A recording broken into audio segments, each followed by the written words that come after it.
I'm Jack Chambers Ward, and this is SEO in 2025.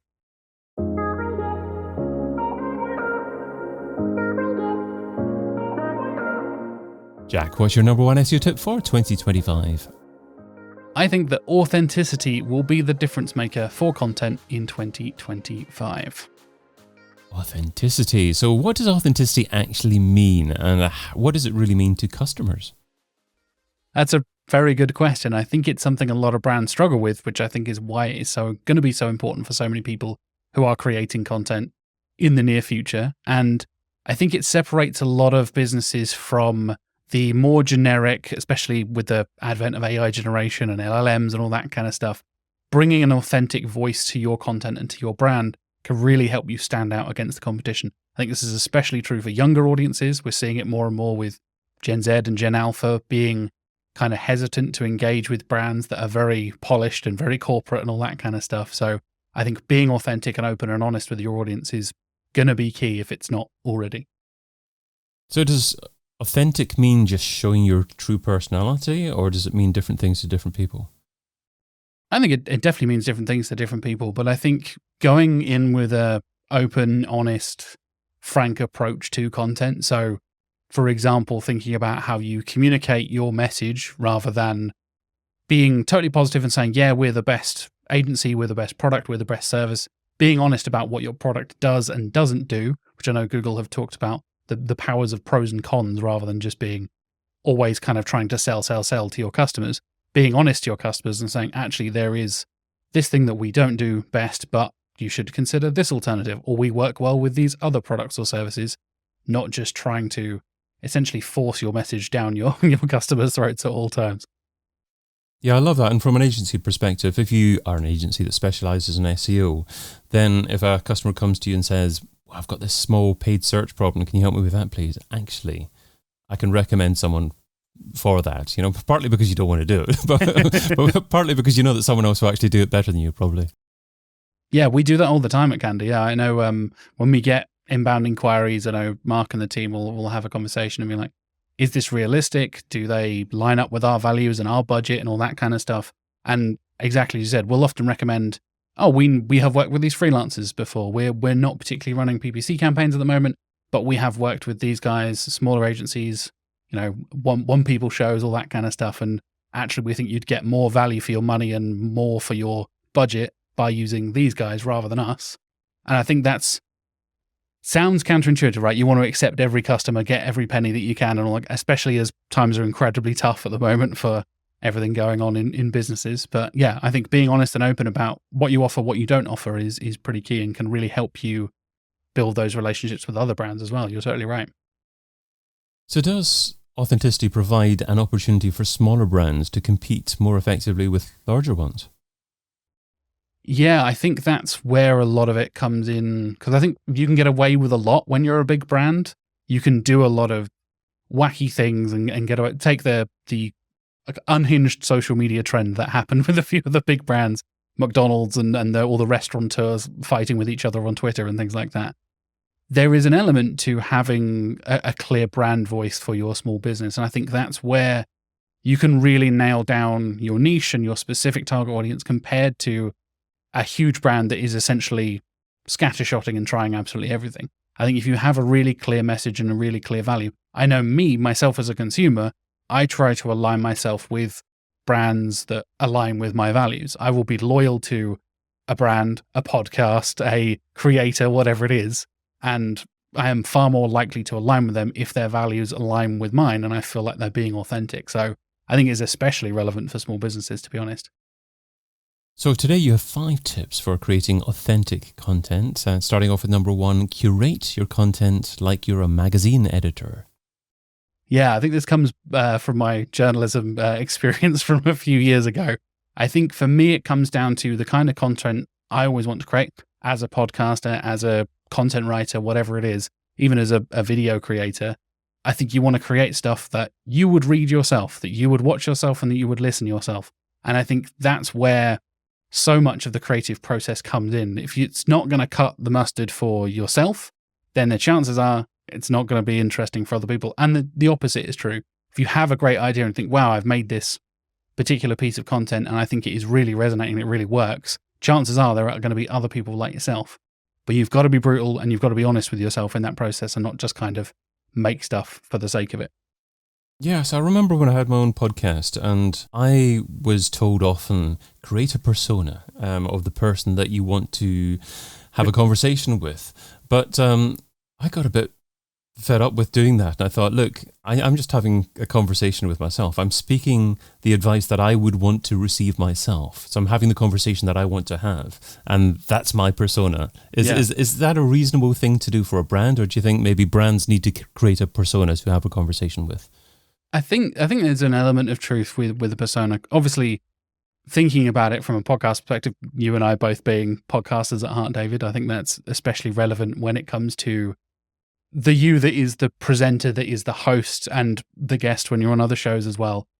For me, I don't know if I've done this naturally or not, it has been a factor that I've learned throughout my career, but the me on SEO in 2025 is the same as me on Search with Candor. It's the same as me on my film podcast, same as me chatting to my wife, it's same as me chatting to clients. Minus a few swear words here and there, of course, depending on the audience. But for want of a better phrase, I'm Jack wherever I am. And I've kind of perhaps accidentally stumbled into that. But I think it is relevant for that audience to understand who you really are. And if you want to present something that is slightly adjusted, maybe yourself dialed up a little bit, I think that is valid. But creating an entirely different persona, I think, is a step too far. And you need to kind of stay true to your original brand values and things like that. And the second tip you've got is let your brand values drive the content before the brief, before the keywords. So you've kind of talked about brand values here, but anything you want to add to that?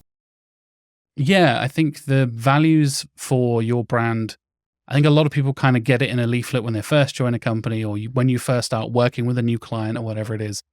And then they kind of, sit in a desk drawer or on a folder in your hard drive somewhere and you never really think about it. For me, when it comes to crafting your unique voice, if you're early in your content process, or if you're maintaining that, especially, for example, working with a new client or something like that, then you need to understand why you're saying what you're saying for that client, for your brand, rather than thinking about the brief, thinking about the keywords, and then and then how does that tie to our brand values? I always go with a value-led approach rather than, I want to rank for this keyword and hopefully our audience will care. Think about how the audience will care first and why that is relevant to you and your values, and then think about the kind of things they're going to be searching for. And number 3, stay consistent with your message and branding across channels. Yeah, this kind of comes around. I briefly mentioned the unhinged social media trends that were happening with big brands. I think it was late last year, early this year. And you would go and see, take Ryanair, for example. They had the very over-the-top, crazy, borderline offensive posts on social media that were really grabbing attention and getting a lot of clicks and likes and shares and all that kind of stuff.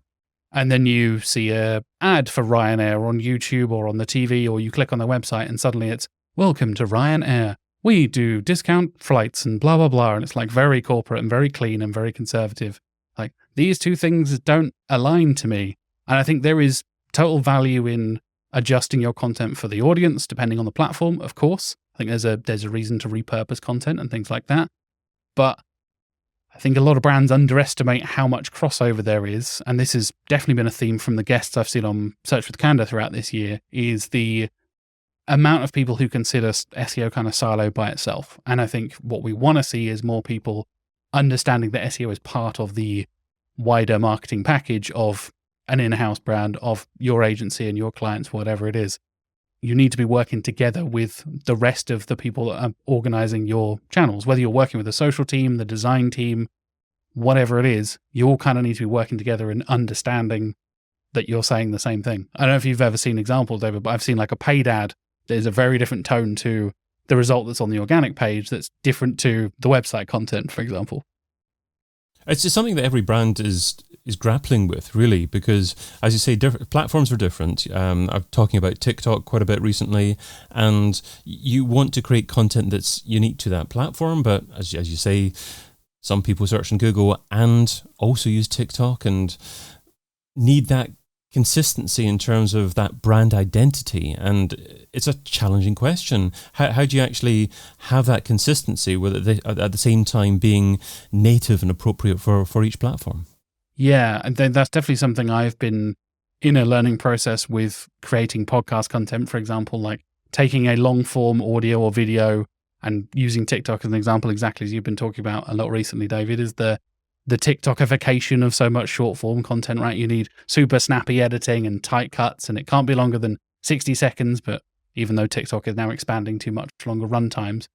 But I think you can take the same piece of content and repurpose it in multiple ways, as long as you keep the initial values and the concept and the ideas in mind while you're doing it.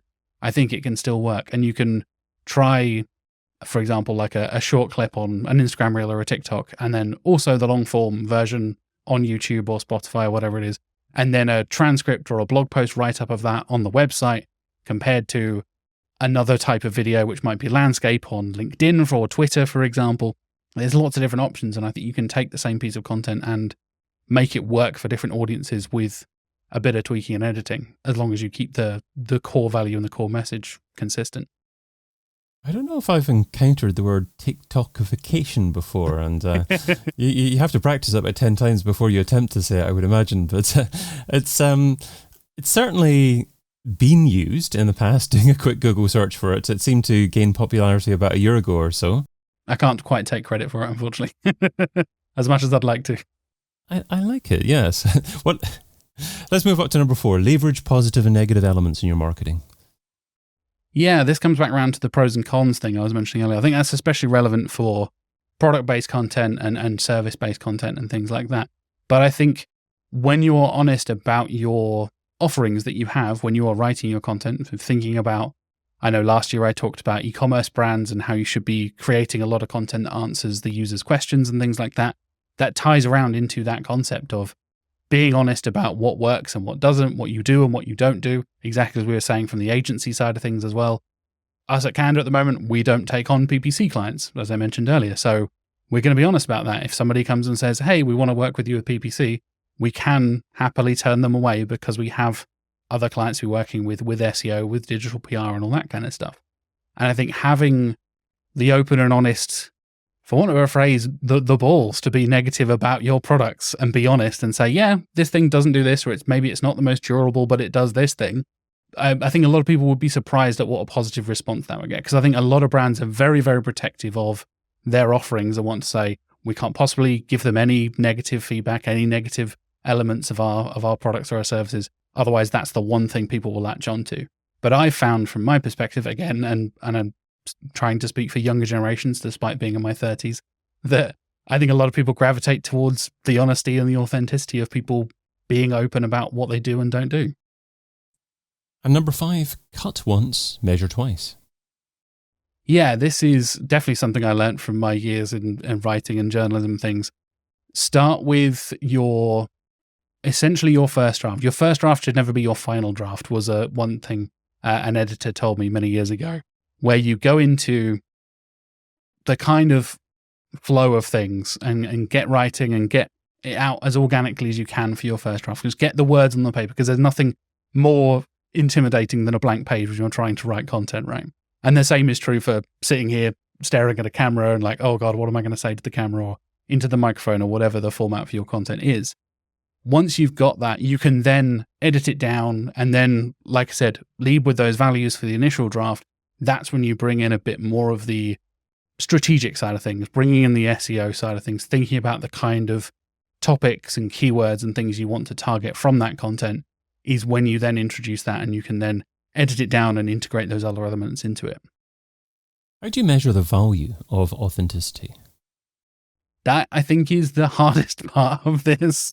The question I was dreading, essentially. But no, I think there's a couple of different ways you can do it. I think a big part of this, as I said at the start, was that loyalty that you build with a lot of brands. And I know, again, speaking from my experience as a consumer of many different types of content, things like returning purchases, direct traffic, branded searches, things like growth in branded searches.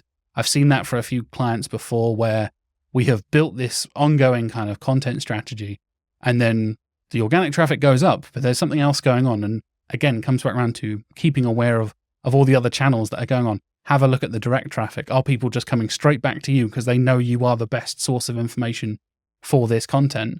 they're not even typing it into the search engine anymore. They're just going straight to your homepage or straight to your content page or whatever it is. For me, that has been really interesting and something I'd kind of underestimated and not really factored into the organic strategy side of things. You're like, oh yeah, cool, direct traffic's going up, branded search is going up, whatever. But actually that can be a sign of growing awareness, growing loyalty and things like that. If an SEO is struggling for time, what should they stop doing right now so they can spend more time doing what you suggest in 2025? Reporting month to month. I think SEO reporting is a tricky thing sometimes, especially if you're working agency side and working with multiple different clients and things like that. But I think too much time is spent month to month reporting, September to August, August to July, July to June, when so many businesses vary from month to month, from quarter to quarter, from season to season. Thinking about it in terms of a more business-minded quarter to quarter, year on year, or a season year on year, or even month year on year, I think is a far better way to understand the marathon that is SEO rather than the sprint of, oh, we've got 1,500 new clicks this month, but actually you're down this time last year. You need to think about the strategy there. And I think a lot of people focus on the month to month rather than the long-term strategy side of things. Or even have conversations with your clients and say to them what reporting structure works best for you. Yes. Exactly. Jack Chambers-Ward is Marketing and Partnerships Manager at Candor, and you can find him over at withcandor.co.uk. Jack, thanks so much for being part of SEO in 2025. Thanks so much for having me, David. It's been a pleasure. I've been your host, David Bain. Get your copy of SEO in 2025, the book, over at SEOin2025.com.